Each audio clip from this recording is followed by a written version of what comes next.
Hello everyone, and welcome back to another video. So this is part 2 of my unboxing and experimenting with my brand new Canon G7X camera, and this is kind of a video I would want a lot of people to watch before buying the camera, or before considering buying the camera.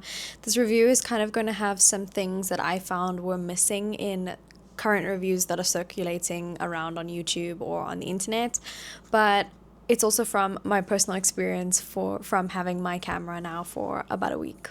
So in part 1 of my video, I bought my Canon G7X Mark III, and it was almost out of stock and I had just gotten it. So the part 1 of the video is pretty much me filling you in on the research I've been doing and why I chose the Canon G7X other than another digital camera. This camera is definitely an upgrade from the previous point and shoot camera I had.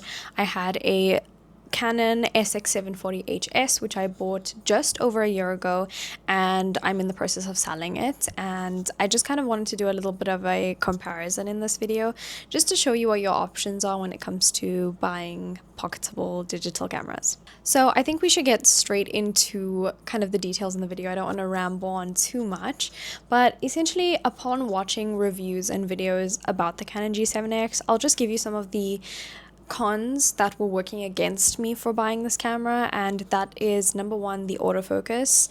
Apparently the autofocus is not as good, which I do actually agree with now that I have used it quite a bit. I will fill you in on my personal experience shortly after this, but this is kind of what I got from the reviews on the internet, that the autofocus is not amazing on this camera. The light optimization works based on contrast, so if you have everything that is bright, your camera is going to struggle to focus on one specific thing. It works based on light and dark, so it contrasts something and then it focuses on that contrast. Another thing I heard about was that when you vlog at 4K, 25 FPS on this camera, the camera tends to overheat after 10 minutes and may actually switch off. I haven't personally experienced this yet because I haven't vlogged on it for longer than I think 2 or 3 minutes, so I haven't experienced that. However, I don't want to let it get to that extent, of course, because the purpose of me buying this camera is actually not for that, which I will explain very shortly. But all in all, that is pretty much all of the cons that were working against me for buying this camera. Now, some of the pros that I have read about or heard about on the internet before buying this camera is definitely that it is a good digital camera for those social occasion and those flash type photos that you would want, because it has an internal flash. In addition, the screen is touch screen. It's also a flip up and flip out, so it's convenient to use for both photography and videography and for like a selfie mode. Additionally, it does have a mic jack. It's got a bunch of different settings and things that you can use to optimize your use of the camera. So you can set your picture styles, you can set your flash strength, you can use it on manual mode very nicely, and pretty much a pocketable version of what you could get on a basic mirrorless camera nowadays. So just to quickly get into the personal reason why I wanted a Canon G7X, about a year and some ago I got myself the Canon SX740HS, which is now technically sold. I just got it back for this video, but I will be returning it after this video. But essentially I bought the SX740HS because I wanted those really good social flash photos that were going to be nice for my social media, or just, photos that I could capture and just be quick with it and on the go. Because generally for vlogs and for photography, I've been using my Canon EOS R50, which is actually a bit of a heftier camera. It's a bit more bulky, obviously, and the lenses are interchangeable. So you have a kit with you essentially, and it can be a little in your face if you are out and about and you just want to do a quick shoot and go instead of just pulling out your camera, fitting the right lens, and getting into that photographer kind of role, which I don't always like to do. And for videography, I got my DJI Osmo Pocket 3, which I am currently filming on, and it is my video camera, my go-to video camera.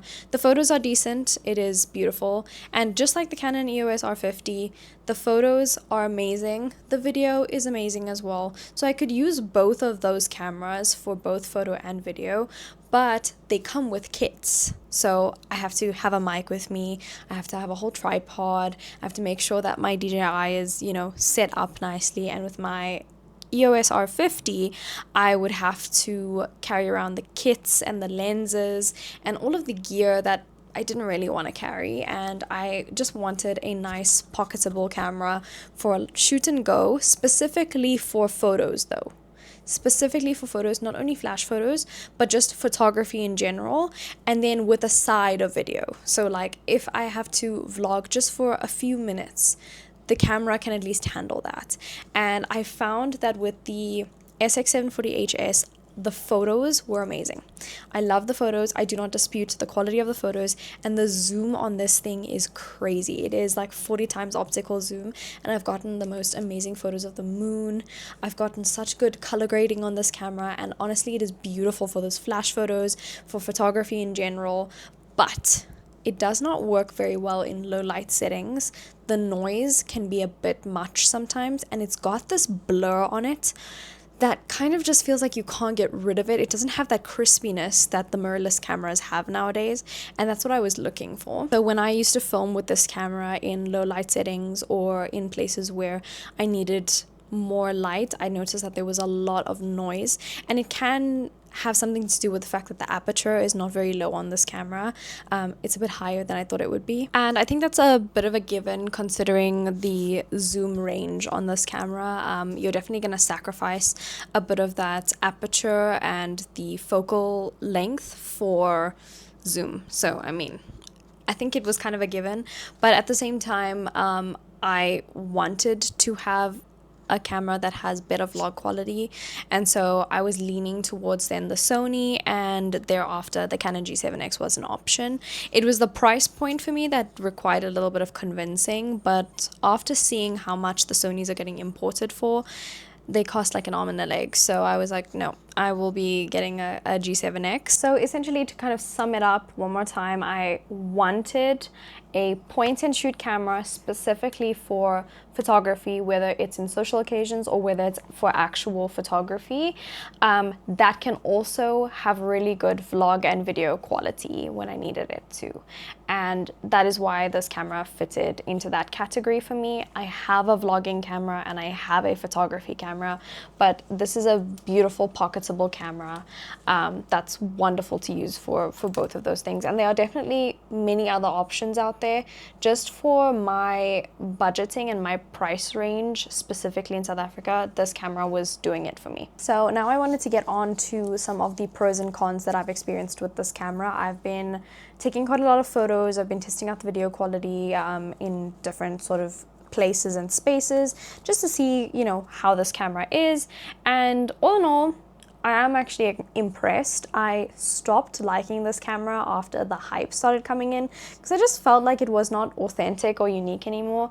But at the same time, my need to have a point and shoot camera outweighed that, so I was open to the experience and open to trying it out for myself. And now I do see the hype to a certain extent, but I also didn't have much expectation for some of the settings on this camera because a lot of professional photographers were criticizing some of this camera's characteristics and just how it was made, and that it's not worth the hype.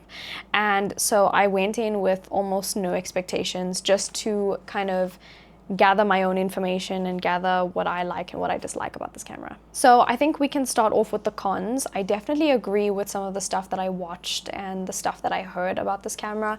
The autofocus is not amazing. The autofocus, it is patchy, it kind of like jumps between things, and I do understand because of the contrast-based focus situation and the light optimization, it's not as quick as some other cameras like the DJI Osmo Pocket 3 or the Sony cameras. I've had and experienced many cameras in the last couple of years, and I definitely know that the autofocus on this is definitely not top of the range. However, it does not deter me. I do not use this camera heavily for vlogging, and I don't aim to do it. So the autofocus for me in terms of video is not much of a problem. It's more the focus that I'm going to be using when I'm actually taking photos, which I can just switch to the manual focus. And this has a focus control ring, so I can definitely use this when I'm taking photos, and I think I tried it out, or I did a trial the other day, and it worked. So for me, the autofocus isn't too much of an issue, but it's definitely not great on this camera. Other than that, I have not really experienced any anything negative or any cons to this camera yet. I think I will get there at some point. I do find that when I have the camera on for quite a bit while I'm taking photos, so if I'm taking a break just to like move something around, or if I am moving around and the camera is still on, it does warm up, but it doesn't overheat to the extent where it shuts down. I haven't let it do that, so I do find that it does warm up, but it is a power-packed camera. Something that's not really a con to this camera, but something that I was kind of shocked about, was the zoom range of this camera. Now obviously having the SX740HS, I was expecting some proper grade zoom, but now that I'm looking at the SX740, the aperture is 4.3 and, oh no, 3.3, and 3.3 is kind of high. You're not going to have like a completely blurred background, and you're not going to be able to get that like proper focal length for portrait photography per se. It's definitely good to use, but 3.3 f-stop is not as low. However, this camera comes with an f-stop of 1.8. So that's already huge aperture to start with, and after knowing that, and the lens apparently is equivalent to a 24mm to about a 45 or 50mm, which I'm not mad about. I definitely would prefer having a lower f-stop and a limited zoom over having a longer or larger zoom range and having a higher aperture or f-stop, which means that you can use this camera very flexibly for things like portrait photography. You can use it for landscape photography as well, because the lens is a lot wider than the SX740HS, and so the only trouble I would run into is if I really need to like zoom into something and it's not working. However, I do have my Canon R50 and I've got a long lens. I've got a 70 to 300mm, so I would be using that. Now onto some personal benefits or some personal pros that I've experienced with this camera. Number one is the aperture. The f-stop is 1.8. I'll say it again. F-stop of 1.8 is amazing. You get that wonderful huge aperture that allows all of that light to come in, and it allows your focal length to be nice and crispy. It's beautiful. It blurs out the background when you have 1.8 on, and whatever you're capturing in the foreground is truly in focus, and I love that. Second amazing thing about this camera is that it's got an internal flash, so great little pop-up flash that you can use, and it's going to be good for those, you know, social occasion photos or those cute Instagram flash photos that you want to take. Next is pretty much that the screen doesn't only flip up, but the screen also comes out, and I think that is going to be beneficial for when you're like kneeling down on the ground and you kind of need the camera to do that. In addition, the system of this camera is updated. It's quite similar to the, you know, the modern Canon system. The screen is also touch screen, so it's easier to use and adjust your settings on the screen. I did find it a little difficult to get used to the SX740 settings because nothing is touch screen and it's like the older system. However, with this camera, when I switched it on, it has exactly the same system as my Canon EOS R50, which I'm quite knowledgeable and skilled on already. So I have like my pre-settings and like all the dials set to different things, and I've personalized that camera, and so I got to do that again with this camera, which is amazing. So I don't have to relearn how the system works. Another thing I liked in terms of the system of the camera is that you can customize a lot of things. I forgot that you could do this. I do it on my R50 quite a bit, but you can customize your automatic white balance. You can customize your picture styles by adjusting saturation, the contrast, etc. So when you want to get those warm photos or those glowy kind of photos, you can adjust the temperature and the white balance and the picture style however you like on this camera, and there's a bit more flexibility and range that this camera offers as opposed to the SX740HS. Although this is definitely a beneficial camera for those warm photos because it comes with a vivid picture setting automatically, and the vivid setting is like, it's beautiful, it's gorgeous. That's one thing I really loved about this camera. And I think just to top it all off, physically the camera just looks very nifty and cute. I love the exposure dial or the exposure ring here. I didn't know that the camera came with that, and then once I saw it I was like, this is great. And you can use this for when you're videoing, so it's just easy to adjust the exposure on your camera. And then a focal or a focus control ring here is also really helpful, so I guess those are pretty much the things that I liked on this camera. And all in all, in terms of the photo and video quality, things are crispy on this stuff. Like, it's crispy. It really is crispy. I was really impressed with the quality, specifically the photo quality. The video quality is amazing. It's great. It's definitely not as good as this DJI, but it will do. It will do the job. And you can head over to part 1 if you want to just see what it looks like quickly, but I'm just going to do a quick test with it. I also want to test out the mic jack, so I'm just going to switch to my G7X quickly and give you guys an idea of how this camera films. Okay, so I am now on my Canon G7X, and same tripod, same kind of situation. The lighting is the same.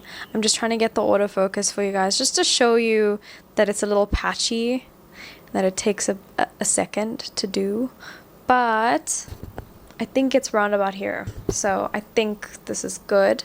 I'm gonna put the exposure a little higher. There it is. So I'm currently shooting on 4K 25 FPS, and this mic I have attached here came with my R50, so I've just plugged it into the mic jack there.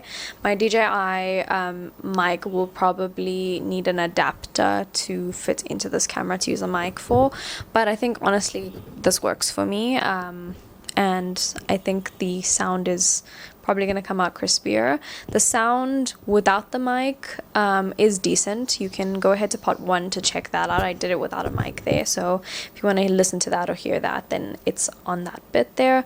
But the first thing you obviously notice is that this camera's angle is quite wide, considering it's equivalent to about a 24mm.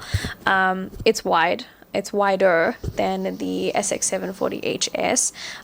This one I definitely had to like hold it a full arm width away in order to get my full face in. But here I've got me and a bit of my upper body and some of my background in.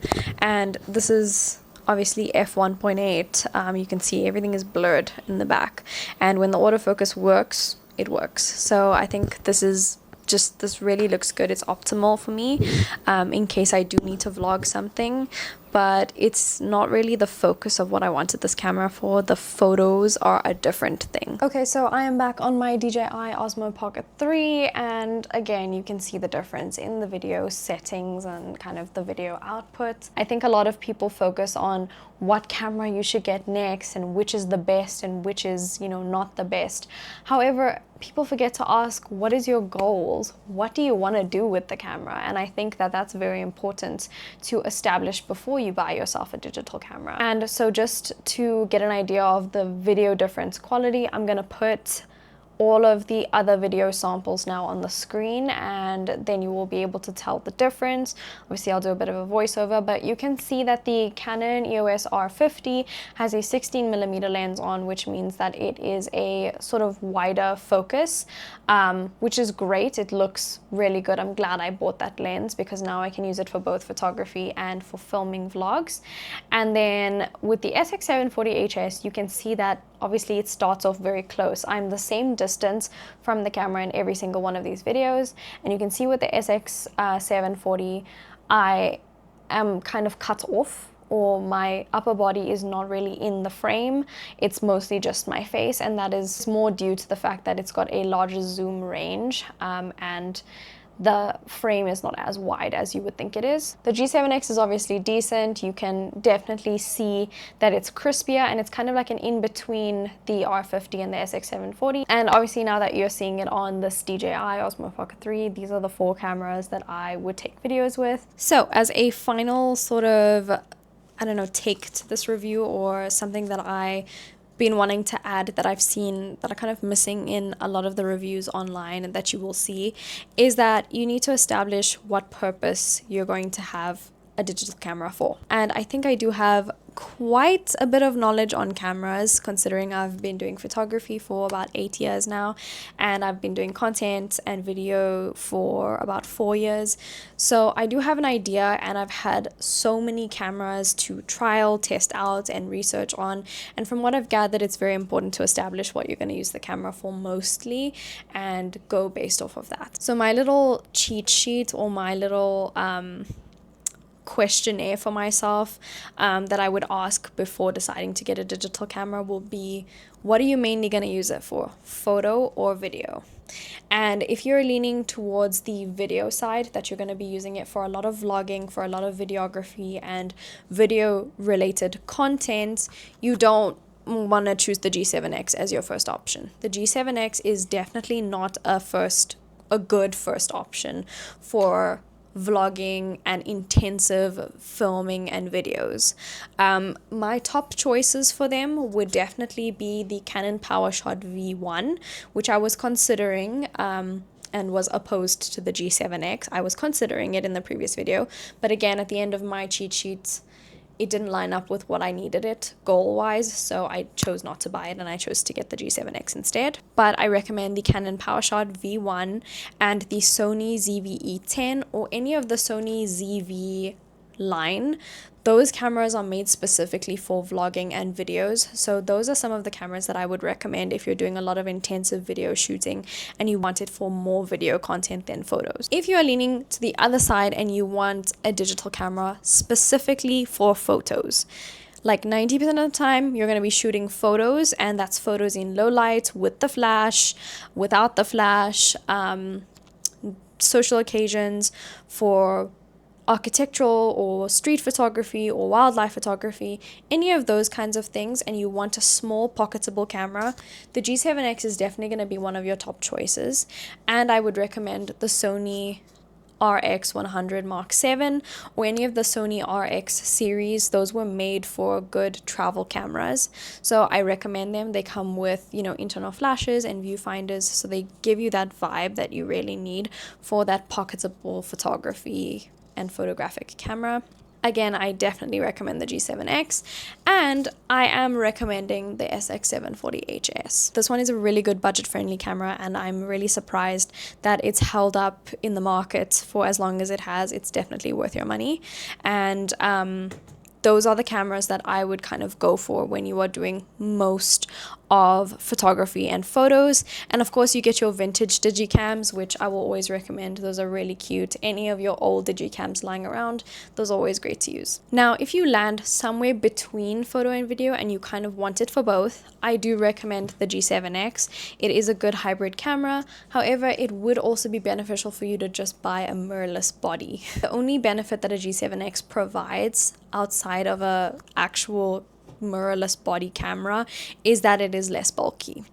So if you don't mind carrying a kit around, I recommend the Canon EOS R50 or any of the mirrorless bodies that have just come out or released over the last few years. I haven't been keeping up with Nikon since I sold my DSLR Nikon camera, but I'm pretty sure there are good cameras on the market equivalent to the Canon cameras. And I would say that if you want to use any of the video focused cameras that I mentioned, including the Canon PowerShot V1 and the Sony ZV-E10, you're going to have to buy external flashes and accessories for the camera a bit more to take both photo and video. So if you don't mind that, that's definitely a good idea for you. There are older models of cameras like the Sony A6700 and 6400 that are still really good quality and a good in-betweener camera. So those are kind of the ones that I have heard about and the ones that I would recommend if it was me. I mostly have a lot of knowledge on the Canon and Sony cameras because I haven't really experienced a new Nikon camera, especially since the mirrorless ones have come out. I've only handled it with DSLR, and I can recommend that those are great for photos, but since DSLR is going out of the market, I wouldn't recommend buying it now. Other brands I definitely recommend are Fujifilm. Fujifilm's really good for photos. So if you lean to the photo side, I recommend Fujifilm. Not so much for video. I haven't seen many good reviews on the video quality of Fujifilm. just because of the stability, and I think that you would need to shoot with a tripod, and there's a lot more admin that may come with it, just instead of just a grab and go vlog camera that you can get anywhere. And so when you are looking for a digital camera, this is kind of the checklist that can go through your head, or some recommendations on how to choose a digital camera. And if you have any questions or you're not sure what to choose, you can let me know in the comments, and I will respond to the best of the research I've done and what I know of cameras. But I am putting a yes stamp on this camera. I approve it 100%. It is a little pricey, and so it's really good to look out for good specials and where you're going to get your money's worth. I do understand that out in the world, this one is a lot more expensive than some of the other pocketed digital cameras, but since I'm in South Africa and those cameras are not being imported, they are a bit more expensive than the G7X. So the G7X was actually perfect for my price point. So for me, it was worth the money. It may not always be worth the money or worth the hype, again, based on your cheat sheet or what you want a camera for. But I really love this camera. I cannot wait to use it more, and I'm so excited to try it out and keep using it. And I will give you guys updates as I'm finding out new things and as I'm using this camera more. So that is everything in this little series of me getting a G7X.